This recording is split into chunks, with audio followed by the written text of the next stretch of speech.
no texto que vamos ler. Glória a Jesus.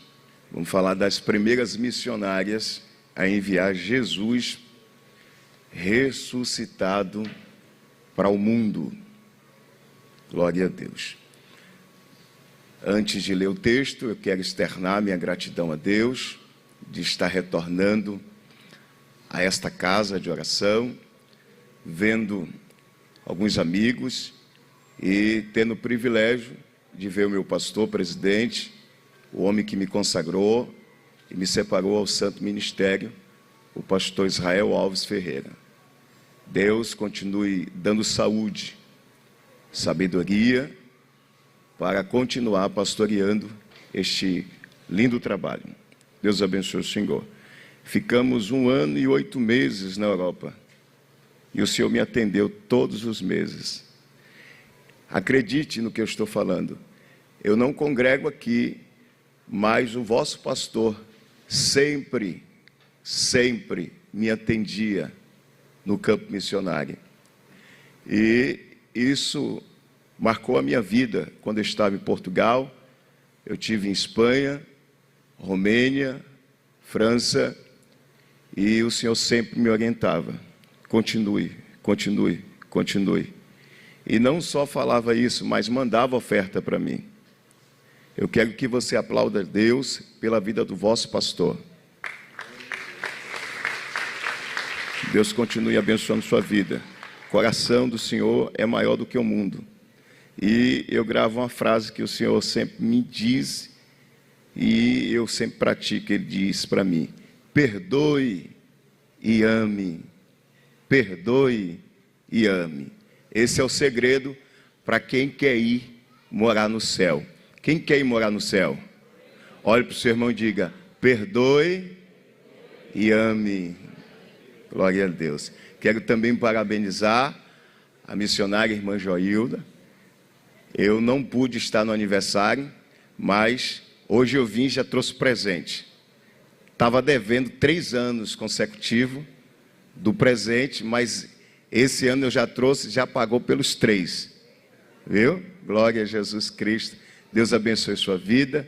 E o pastor Israel, ele é extraordinário, irmão. Não envelhece, nem a irmã Joilma envelhece. Tá vendo? Tá mais nova. Olha por aí.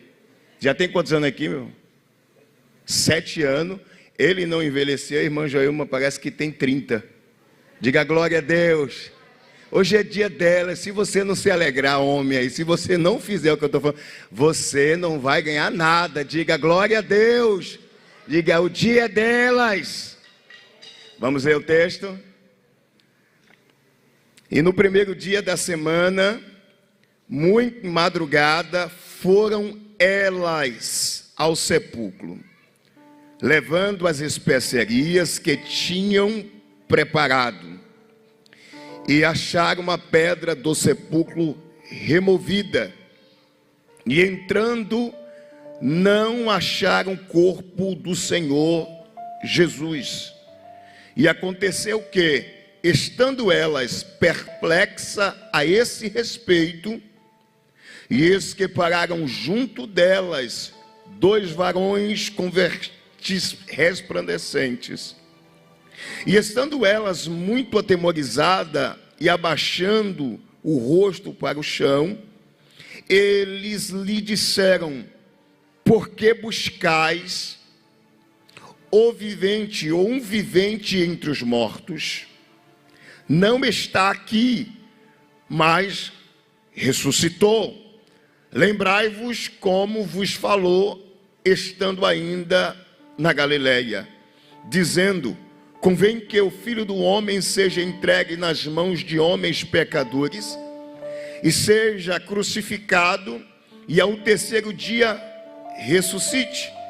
E lembraram-se das suas palavras, e voltaram do sepulcro anunciando todas essas coisas aos 11 e a todos os demais. Preste atenção agora no verso 10. E eram Maria Madalena, e Joana, e Maria, mãe de Tiago, e as outras que com elas estavam, as que dizia estas coisas aos apóstolos. Amém? É incontestável a veracidade do texto que lemos. Contra fatos não tem argumento, porque a escrita é comprovada por 4 evangelistas. É bem verdade que 3 deles são sinópticos, ou seja, semelhantes, paralelos, iguais, e escrevem quase a mesma coisa sobre a ressurreição de Jesus. Lucas, na minha concepção, é mais detalhista, porque ele faz questão de apresentar essas divinas servas de Deus indo ao sepulcro, levando especiaria. Em contrapartida, quando Marcos apresenta sobre a ressurreição de Jesus, ele faz questão de apresentar que as mulheres também foram. Só que Lucas, ele é específico, porque ele dá os nomes das mulheres que vão ao túmulo. É um domingo, como nós sabemos, no primeiro dia da semana, e mulher que se preza, desculpa a expressão, ela acorda cedo. Logo, elas acordaram cedo, prepararam as especiarias e estão indo ao túmulo, na perspectiva ou na intenção de encontrar o túmulo fechado, a pedra no lugar, e naquela intenção de encontrar o corpo de Jesus ainda sobre uma pedra fria. Por quê? Porque as especiarias que elas estão levando comprova isso. Especiaria naquele tempo era para mortos ou morto. Como Jesus Cristo, ele foi crucificado na sexta-feira, conforme o nosso calendário gregoriano, então no sábado e no domingo, posteriormente, nós vamos observar que o corpo dele não foi preparado conforme a cultura do próprio Jesus. Em contrapartida, João, evangelista, faz questão de dizer que Nicodemos e José de Arimatéia tinham preparado o corpo de Jesus, limpado e perfumado. Mas como Lucas não é testemunho ocular e não estava lá, e ele narra os traços da crucificação, ele faz questão de dizer que as mulheres têm uma preocupação de levar as especiarias para limpar e perfumar o corpo de Jesus. Então veja bem o texto que nós lemos. Elas estão indo para o túmulo na expectação ou na expectativa de encontrar Jesus morto. Só que o texto vai frustrar as mulheres, porque quando elas chegaram em frente ao túmulo, a Bíblia diz: e a pedra estava removida. Só por causa do seu aleluia eu vou repetir: e a pedra estava removida. Só por causa do glória a Deus, aleluia da igreja eu vou repetir: e a pedra estava removida. Então, toda a expectativa de defunto caiu por terra. Especiaria fala sobre dúvidas, incerteza, insegurança, defunto, morto. Mas a Bíblia diz que a pedra estava removida. Então nesta noite, toda dúvida, toda especiaria, todo contexto de morto já caiu por terra no nome de Jesus Cristo. Hoje você pode até vir com especiaria, com dúvida, com incerteza, pensando: o que é que vai dar? O que é que vai acontecer? Será que está vivo ou está morto? E o texto sagrado que nós abrimos nessa noite nos dá certeza: a pedra está removida, especiaria não vai servir mais para nada. Eu venho nesta noite lhe dizer que o seu Cristo está vivo. Eu não estou falando de Allan Kardec, que morreu e até hoje conta que está morto. Não estou falando de Confúcio, nem de Buda, nem de Maomé, nem de Eustáquio Russell. Eu não estou falando de nenhum homem que a terra teve o privilégio de ver, mas a morte teve outro privilégio de tragar. Eu estou falando de Jesus Cristo de Nazaré, aquele que rompeu os grilhões, os agrilhões da morte. Paulo, escrevendo à igreja em Corinto, no capítulo 15, no verso 50 a seguir, Paulo diz: e eis que vos digo mistério, mas na verdade nem todos dormiremos, mas seremos transformados. Como, Paulo? No momento, no abrir e fechar de olhos, ante a última trombeta, porque a trombeta soará e os mortos ressuscitarão primeiro, e depois nós. Aí Paulo diz: porque convém que isto que é corruptível se revista da incorruptibilidade, porque convém que isto que é mortal se revista da imortalidade. Quando isso que é corruptível se revestir da incorruptibilidade, isso que é mortal se revestir da imortalidade, cumprir-se-á a palavra que está escrita: tragada, tragada, tragada. Eu estou pregando para uma igreja avivada e pentecostal que sabe o que eu estou pregando. Tragada, tragada foi a morte pela vitória. Aí Paulo pergunta para a morte. Aleluia. Paulo vai perguntar para a morte. Parece que eu estou vendo a morte. Fala, Paulo, que eu vou tentar lhe responder. Aí Paulo abre a boca e diz: morte, onde está a tua vitória?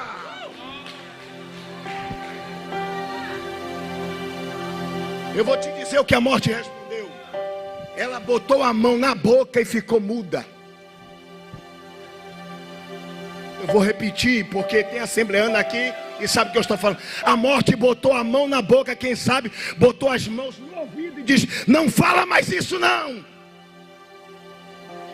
Por quê? Porque desde Adão até João Batista, até os últimos que estavam na cruz, o da direita e o da esquerda, eu traguei, mas tinha um no meio.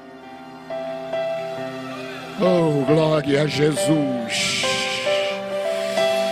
que ele esmiuçou, esbagaçou os meus agrilhões. Como foi isso, morte? Eu tentei agarrá-lo, tentei prendê-lo, tentei puxá-lo, tentei colocar o aguilhão, mas quando o aguilhão batia nele, esfalerava, quebrava. Por quê? Porque ele me venceu. E quem é ele? Ele é o Raboni da Galileia, aquele que é mais belo do que o belo, aquele que é mais doce do que o mel, aquele que pode, aquele que faz, aquele que manda, aquele que tem a chave, aquele que abre e ninguém fecha, aquele que cria e quando cria ninguém pode destruir. Quem é? Jesus Cristo. Esse me venceu. Como, morte? Esse me venceu. Oh, levante a sua mão. Aleluia.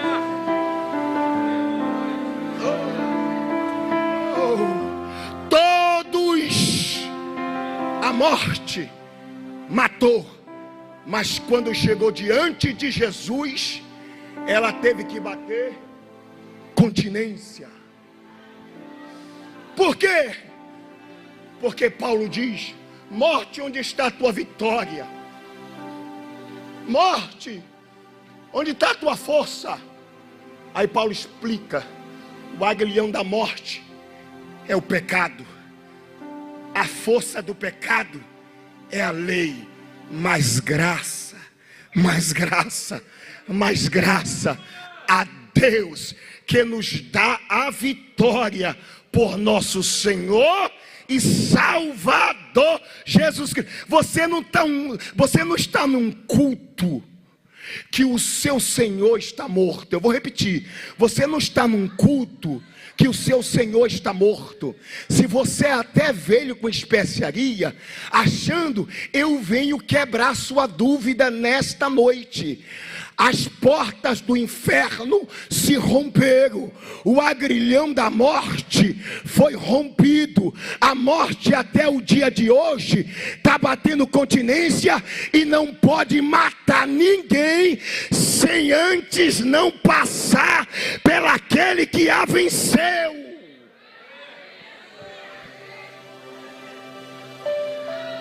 Ele está vivo. E as mulheres ficam decepcionadas. Permita, mulheres, falar um pouco de vocês. As mulheres estão decepcionadas? Sim, porque elas queriam encontrar Jesus morto. Para quê? Para perfumá-lo, para limpá-lo. Só que a Bíblia diz, e nós lemos que a pedra estava removida. E aí o texto diz que apareceram 2 anjos para confirmar o fato e para entristecer as mulheres e no mesmo tempo alegrá-las. Como? Porque vocês estão buscando um vivo entre os mortos. Ele não está aqui. Ele ressuscitou.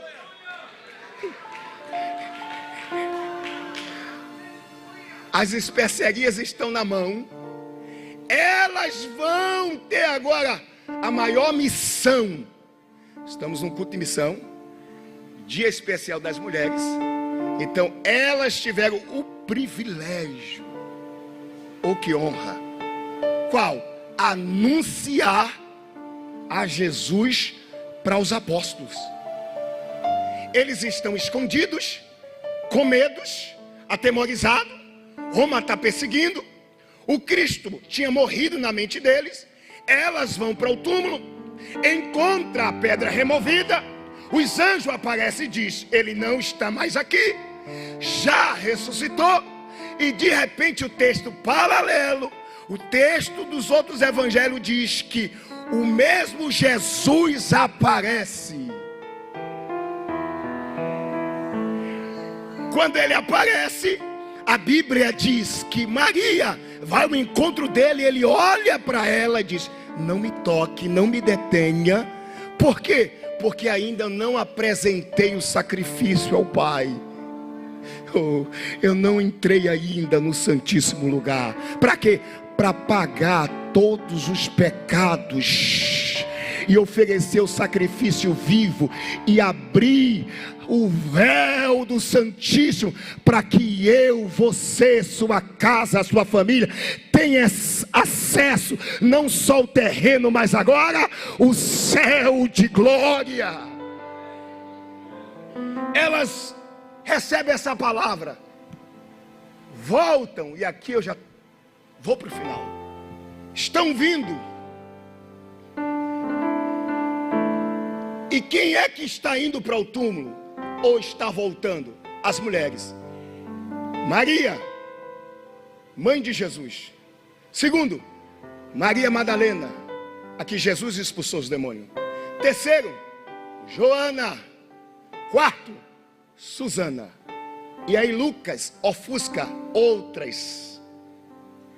Na minha concepção, no mínimo 7 a 10 mulheres estão indo e voltando com a notícia do Cristo vivo.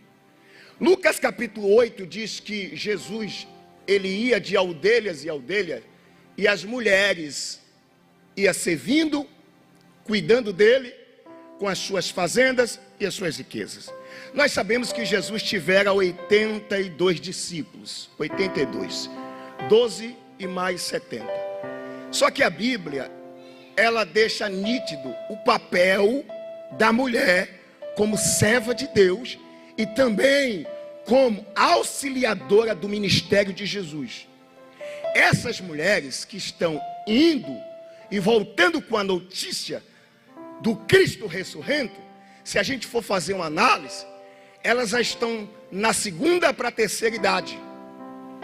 Observe, quem está indo para o túmulo e voltando com a resposta Jesus vivo, é a segunda e a terceira idade. Quer ver exemplo? Não vou passar o texto, mas vou fazer você pensar. Jesus nasceu, e quando ele nasceu, aproximadamente, Maria tinha de 18 a 20 anos. Jesus ficou na terra 33 anos e 40 dias. Então, Maria, mãe de Jesus, meu pastor, tem mais de 50, já está na segunda idade. Então vamos botar mais idade agora para a Suzana. Quando chegar lá no céu, ela me ajuda. Só por causa da risada da irmã, eu vou repetir. Então, Suzana, se Maria tem 50, na casa de 50, Suzana deve ter uns 60. Amém? Vamos lá? Me ajuda, em nome de Jesus, irmã. 60. Maria Madalena, eu vou ajudar. 55. Joana era rica. Se você estudar sobre Joana, ela era rica. Botar aí 70 anos. Depois ela me pega lá no céu. Então o que é que eu estou tentando inserir na sua mente? Que quem está indo para o túmulo é a segunda para a terceira idade. E o tempo não cansou as mesmas. Eu vou repetir, talvez você entendeu. E o tempo e a circunstância não cansou, ou não cansou-as. Eu estou lhe dizendo que as velhinhas estão fazendo missão, indo e voltando. Eu vou repetir, só por causa do aleluia do irmão.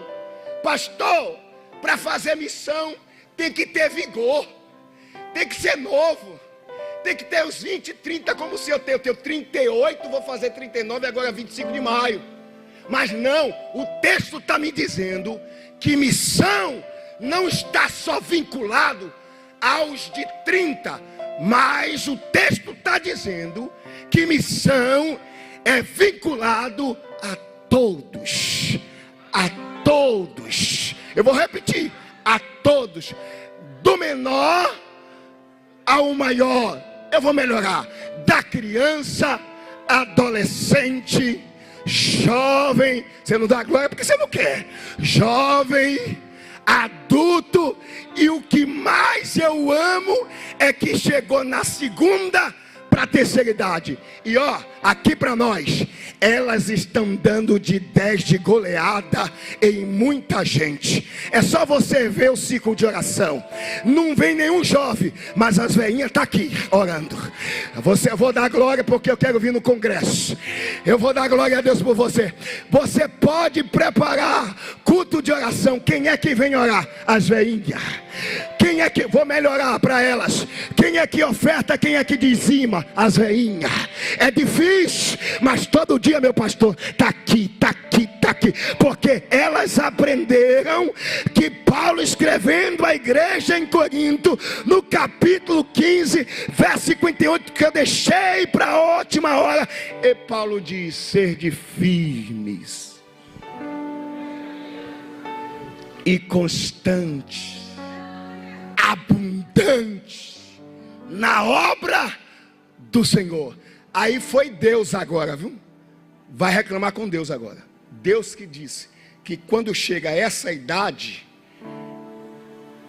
como é?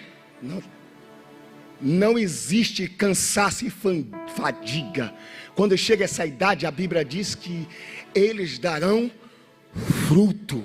Você não dá glória a Deus? Eu vou repetir. Quando chega nessa idade, eles dão fruto.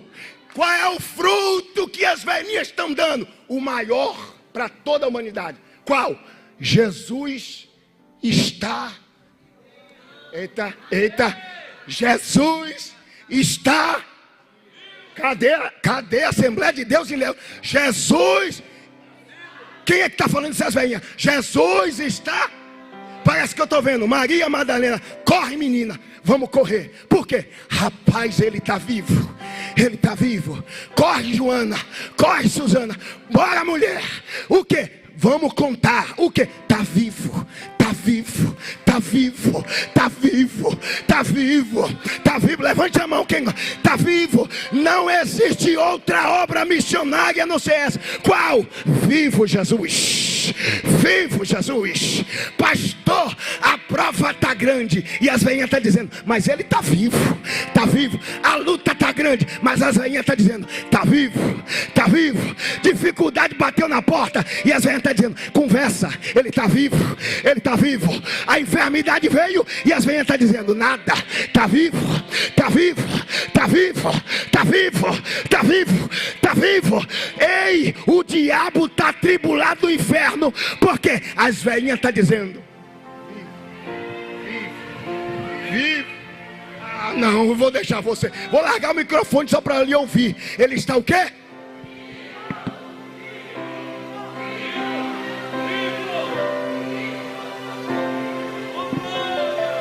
Vivo. Bate na porta.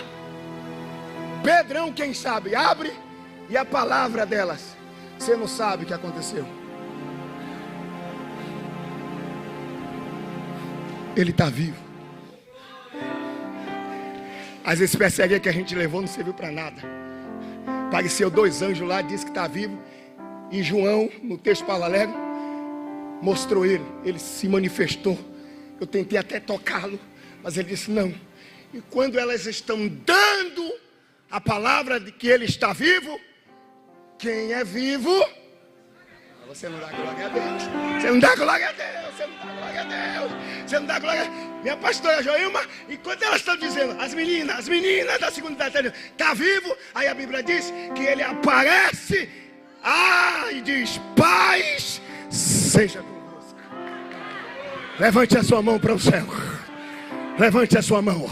Eu venho nessa noite no culto de missão de especial, Dia das Mães, para lhe dizer, dentro da sua casa vai ter alguém que vai levar Jesus vivo, e isso vai ser suficiente para mudar a história de muitos. E enquanto você estiver falando Jesus está vivo, ele vai se manifestar notoriamente com a paz.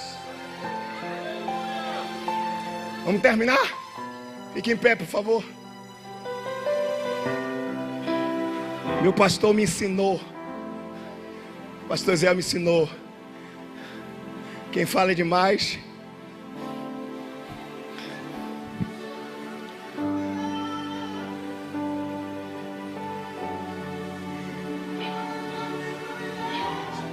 acabou.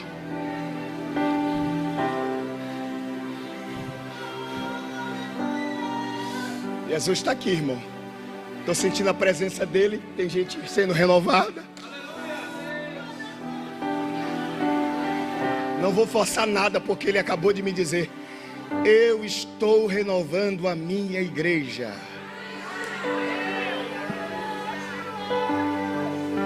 Curve a cabeça e adore a ele por 30 segundos, porque o Espírito de Deus está aqui. Será teu grande amor, ó morte, onde estás, o Rei.